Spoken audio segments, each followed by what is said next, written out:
J'adore l'esprit critique et la remise en question. Mais dans certains apprentissages, ça peut valoir la peine de débrancher le cerveau et juste d'agir. En fait, être un bon coach, c'est avoir un large panel d'outils pour aider les autres. Alors soit on va avoir une connaissance assez généraliste dans plusieurs domaines et puis se spécialiser dans un ou deux et au fur et à mesure acquérir de plus en plus de compétences en profondeur, soit on va choisir de s'hyper spécialiser dès le départ. Mais dans tous les cas, le corps humain étant tellement vaste et faisant référence à tellement de domaines différents, on va devoir creuser dans l'alimentation, dans la technique, dans la programmation, dans le relationnel, la neuro, crossfit, strongfit, il y a moyen d'explorer tellement de domaines. Et je pense qu'une erreur qu'on fait souvent, que moi j'ai faite par le passé, et finalement j'ai rangé mon ego à un moment donné, malgré que j'étais plus compétent, j'ai agi plus bêtement. Cette erreur, ça a été de vouloir directement remettre en question un système avant de l'avoir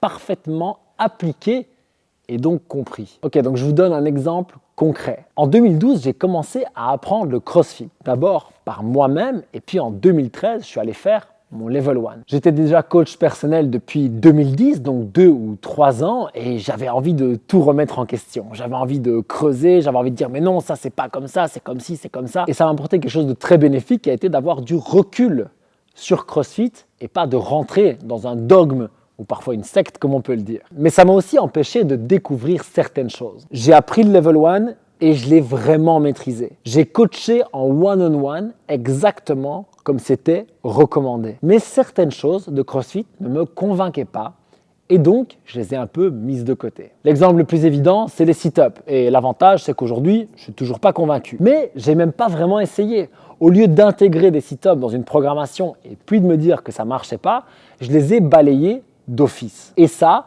je pense que c'est une erreur. Je prends l'exemple des sit-ups, mais on peut prendre encore plein d'exemples comme ça, et particulièrement dans l'alimentation, vous allez voir. Je ne sais pas si c'est vraiment de l'arrogance ou si c'est de l'ignorance ou de la compétence. Pour moi, en tout cas, clairement, c'était de l'ignorance. En fait, on a envie de remettre en question parce qu'on veut associer notre savoir actuel directement avec ce qu'on va apprendre. Mais en fait, le meilleur système, c'est de débrancher notre cerveau et d'aller juste appliquer aveuglément, bêtement, ce qu'on est en train d'apprendre, et puis de tirer des conclusions et de commencer à faire des liens pour ensuite créer notre méthode. Et avant de vous parler d'un autre exemple, est-ce que vous pouvez me dire en commentaire quelle est la dernière formation que vous avez suivie et si vous sentez que vous l'avez appliquée réellement ou que vous l'avez un petit peu mis de côté. Soyez honnête avec moi, ça m'intéresse très sincèrement, on échange dans la section commentaires. Et là, je vais vous prendre le contre-exemple quand j'ai appliqué un principe de nutrition avec StrongFit. Je me formais avec Julien depuis plus d'1 an à ce moment-là et je faisais beaucoup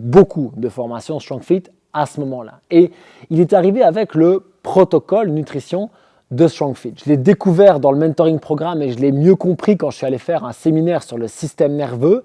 Et du jour au lendemain, j'ai décidé de l'appliquer bêtement. Pourtant, j'avais plein de connaissances sur l'alimentation qui me disaient radicalement le contraire. Ne suis pas ces principes, ils n'ont pas de sens. Mais la vérité, c'est que j'ai voulu me faire ma propre opinion. Et le meilleur moyen de faire ça, c'était de plonger dedans, de voir les effets réels et puis de pouvoir décider ce qui était à garder ou à changer. Et donc, j'ai appliqué le protocole pendant 4, 6, 8 semaines avec des œillères en mode on fait, on garde le truc et on verra après. Et ce qui est absolument top avec cette façon de faire, c'est qu'on va pouvoir vivre la chose, la ressentir, mais aussi forcément voir ce qui ne nous convient pas. Mais si je décide à l'avance de ce qui ne me convient pas, alors je ne vais pas pouvoir progresser autant. Je reprends l'exemple de la nutrition. Il y avait clairement dans ce protocole des choses inflammatoires qui me posaient problème. Mais j'ai dit ok, ce que je vais faire, c'est que je vais suivre les principes à la lettre. Je vais juste éviter les choses qui me font mal au ventre et puis j'essaierai de voir comment je peux encore le pousser vers une version plus anti-inflammatoire. Et ça donne comme résultat que ça fait bientôt 4 ans que je suis ces principes, que je les ai tournés et retournés dans tous les sens. J'ai essayé avec plus, avec moins, avec ça, sans ça.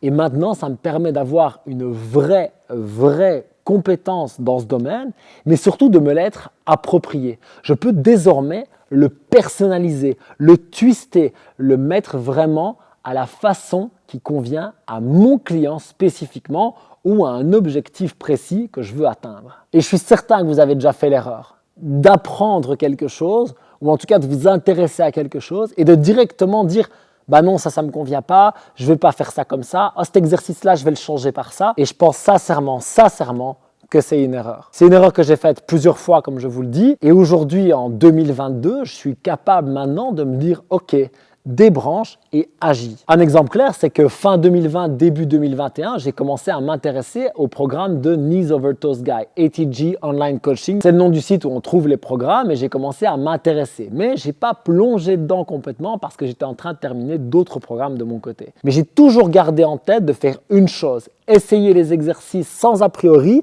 sans penser comment moi je les ferais, comment moi je les coacherais, comment moi je les enseignerais et juste les exécuter, puis tirer mes conclusions sur ceci. On est maintenant 1 an et demi plus tard et bien que je sois toujours au balbutiement de mon apprentissage dans ce domaine, il y a vraiment beaucoup de choses que j'ai apprises et certaines que je maîtrise parce que j'ai fait des milliers de reps de certains exercices qui me permettent de savoir comment me placer, comment respirer, comment éviter de me faire mal, comment l'enseigner, comment le conseiller, comment le coacher, comment l'individualiser.